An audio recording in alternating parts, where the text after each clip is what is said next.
Ray and Eddie with a match of the year, and Savage and Hogan beat the shit out of a fan. What more could you want? I'm Charles Rentham with the retro review of WCW Halloween Havoc 1997.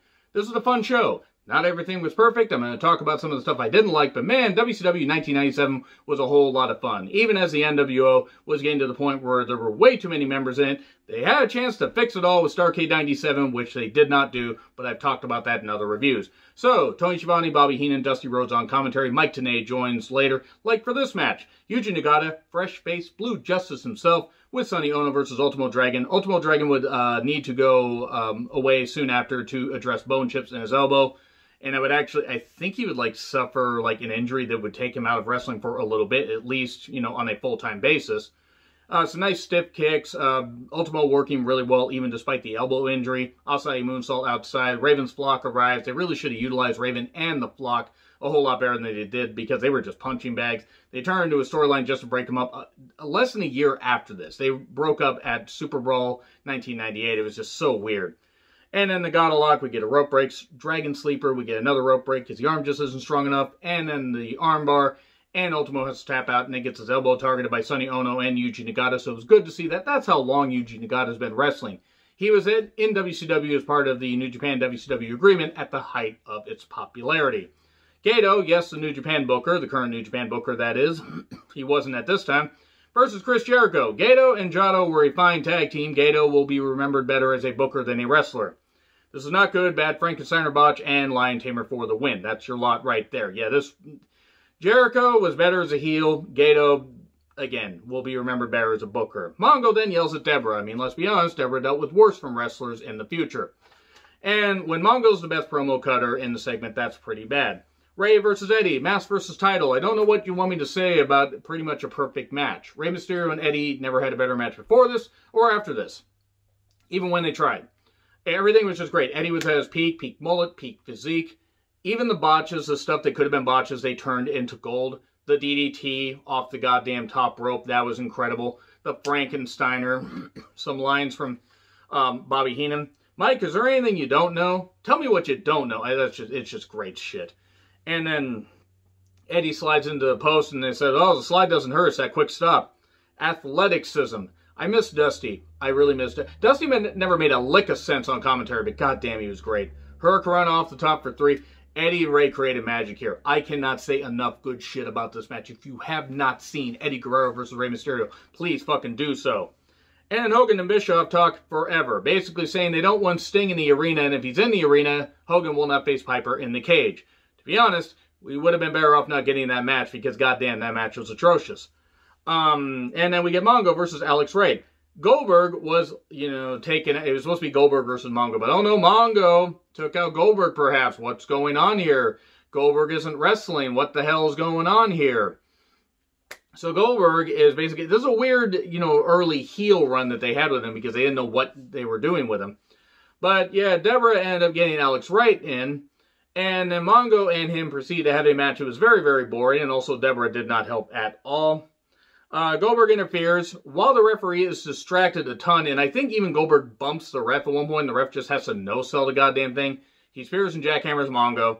And then Alex Wright wins. And then he gets, Deborah hands Goldberg the Super Bowl ring. The thing that Goldberg never got. But it was Mongo's Super Bowl ring. And then he lays out Alex Wright. So yeah, weird heel run for Goldberg before they establish his character. Savage and Liz talk about DDP. Well, Liz talks a bit. Savage yells a lot. So much yelling. And then we get Disco Inferno versus Jacqueline or Jaqueline. Thanks, Derb. I'll never be able to hear that the same way again.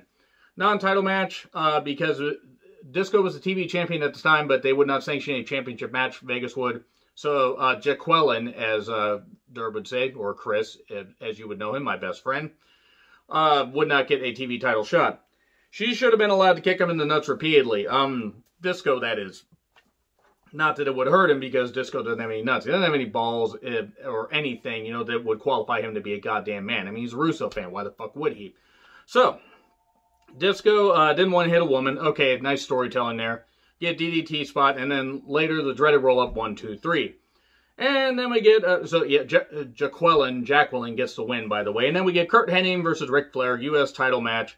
Flair won a revenge fall brawl, basically, where Henning joined Team Flair well, the Horsemen, because he got Arn's spot and then turned on them and joined the NWO. And then crowd pop for Flair. Henning would target the leg and head because the cage door got slammed on Flair's head. It was good stuff. It was well done. Brawl around ringside. And Flair eventually had enough, put the U.S. title on Henning's face, stomped on it. That caused the ref to call DQ. And then the ref got laid out, and then more refs run in. Vincent and Conan run in. They try to rescue Henning. I mean, Vincent, when you're sending Vincent out there to do some stuff, man, everybody else must have just either been drunk or taking a break. Or taking the piss. Who the fuck knows? Then J.J. Dillon is back. Apparently he had some health issue. I'm not actually sure if that was what it was or he just needed to go home. I know he had a son that was special needs, so maybe he had to go see him. So I'm not faulting. Maybe there was a reason he had to be off TV. Whatever it was, I'm glad that J.J. Dillon's okay.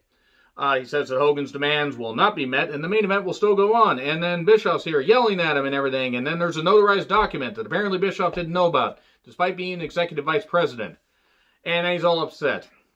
Then we get Luger versus Hall with 6 at ringside in Hall's corner. Larry Zbyszko is a special guest referee. This is where Larry was getting to be brought back into the ring. He would face Scott Hall at Sold Out, where Dusty would turn and join the NWO. You know, a turn we didn't fucking want.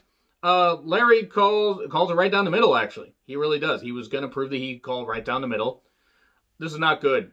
This is where Luger was he was still getting cheered, but he was starting to cool off and everything. And Hall, this was Rest Hold City. Hall was not in a good place at this point. 6 was yelling on occasion. Bischoff gets here, gets kicked down. Picks up a little bit in the final few minutes, and then we get a distraction. Bischoff's distracted Larry, and then we get a kick to the back of the head, and then the insider edge, or outsider edge, 1, 2, 3. And then reluctantly Larry counts that and then raises Hall's hand, and then basically says, wait a second, I want to see the replay. 6, he sees the 6, kicked him in the back of the head. Oh no, all these other kids, and they're pumped up 6. And then 6, basically gets taken. 6 basically gets told, no, you, Hall, everybody needs to get back to the goddamn ring. It gets restarted, Rack for the win. 6 gets choked up by Zbyszko in a move topped by Judo Gene LaBelle, to Zbyszko, that is. And then Bischoff attacks Larry, so does Hall, setting up what would eventually happen at Starrcade with Bischoff and Larry Zbyszko for control of the company. You know, all that stuff they kept doing for the next 2 years to try and spice up interest. And, yeah, this match wasn't very good. Savage versus DDP. Las Vegas sudden death match. You can only win if your opponent can't answer the count of 10. Liz in the NWO. Fucking Christ, Liz is beautiful. And I blame Luger for the fact that he, killed off Liz. He at least contributed to it. Check out my Dark Side of the Ring review if you want to hear how I really feel about Lex Luger. So, this is wild. It was in the ring for quite a bit, at least in the opening minutes. And then when all over ringside, DDP's ribs got targeted as they got beat up. And they got broken, busted up by the NWO. Into the crowd, into the graveyard set. Dusty says, he waffleed him with the waitress tray. It was like some plastic piece or whatever. The styrofoam tombstones and stuff like that. And then into the steps, head first. That looked really deadly. Camera gets destroyed. The referee's down. Liz then decides to hit the referee. She hits the referee over the head with a plastic tray. Well, I told you it was a waitress tray, folks, but you didn't want to believe me. Dusty was great here. And then Liz uses an extension cord on DDP. See, if Nancy had one of those, she'd still be here. Moving on. And then Kimberly comes down and knocks Liz down and drags her back. Liz and Kimberly get in a hair pulling contest. Sorry, I lost my train of thought. This match was actually pretty good.